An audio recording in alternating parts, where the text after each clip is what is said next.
ಚಿಕ್ಕೋಡಿ ಲೋಕಸಭಾ ಚುನಾವಣೆಯಲ್ಲಿ ರಂಗೇರ್ತಾ ಇದೆ ಅಖಾಡ. ಪಂಚಮಸಾಲಿ ಶ್ರೀಗಳ ಆಶೀರ್ವಾದವನ್ನ ಪಡೆದಿದ್ದಾರೆ ಬಿಜೆಪಿಯ ಅಭ್ಯರ್ಥಿ.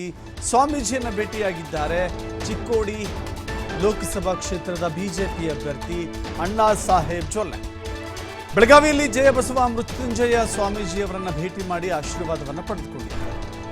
ಚಿಕ್ಕೋಡಿಯಲ್ಲಿ ಲಿಂಗಾಯತ ಪಂಚಮಸಾಲಿ ಮತಗಳೇ ನಿರ್ಣಾಯಕವಾಗಿದ್ದಾವೆ. ಹೀಗಾಗಿ ಸ್ವಾಮೀಜಿಗಳ ಆಶೀರ್ವಾದವನ್ನ ಇವತ್ತು ಹಾಲಿ ಸಂಸದ ಈ ಬಾರಿ ಚುನಾವಣೆಯ ಬಿಜೆಪಿ ಅಭ್ಯರ್ಥಿ ಅಣ್ಣಾ ಸಾಹೇಬ್ ಜೊಲ್ಲೆ ಪಂಚಮಸಾಲಿ ಶ್ರೀಗಳ ಭೇಟಿ ಮಾಡಿ ಆಶೀರ್ವಾದವನ್ನು ಪಡೆದಿದ್ದಾರೆ. ಅದರ ಮೂಲಕ ಚುನಾವಣೆಯ ಅಖಾಡದಲ್ಲಿ ಮುಂದುವರಿತಾ ಇದ್ದಾರೆ.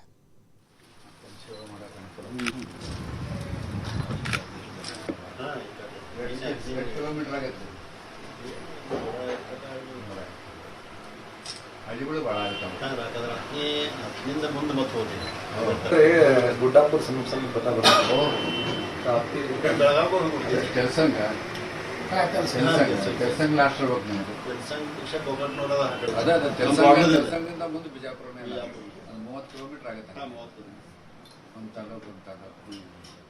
ಚಿಕ್ಕೋಡಿ ಲೋಕಸಭಾ ಕ್ಷೇತ್ರದ ಹಾಲಿ ಸಂಸದ ಅಣ್ಣಾ ಸಾಹೇಬ್ ಜೊಲ್ಲೆ ಸ್ವಾಮೀಜಿಗಳನ್ನು ಭೇಟಿಯಾಗ್ತಾ ಇದ್ದಾರೆ. ವಿವಿಧ ಮಠಮಾನ್ಯಗಳಿಗೆ ಭೇಟಿ ಕೊಡ್ತಾ ಇದ್ದಾರೆ, ದೇವಸ್ಥಾನಗಳಿಗೆ ಭೇಟಿ ಕೊಡ್ತಾ ಇದ್ದಾರೆ, ಆಶೀರ್ವಾದವನ್ನು ಪಡೆದುಕೊಳ್ತಾ ಇದ್ದಾರೆ.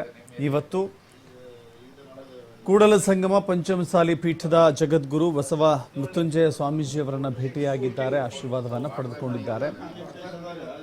ಜೊತೆಗೆ ಚುನಾವಣೆಯಲ್ಲಿ ಗೆಲುವಾಗುವಂತೆ ಆಶೀರ್ವಾದವನ್ನು ಕೂಡ ಪಡೆದುಕೊಂಡಿದ್ದಾರೆ.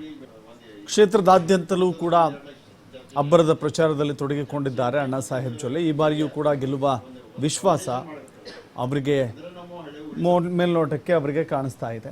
ಹೀಗಾಗಿ ಗೆಲ್ಲುವ ವಿಶ್ವಾಸದಲ್ಲಿ ಪ್ರಚಾರದ ಕಾರ್ಯದಲ್ಲಿ ತೊಡಗಿಕೊಂಡಿದ್ದಾರೆ, ನಿರತರಾಗಿದ್ದಾರೆ ಅಣ್ಣಾ ಸಾಹೇಬ್ ಜೊಲ್ಲೆ.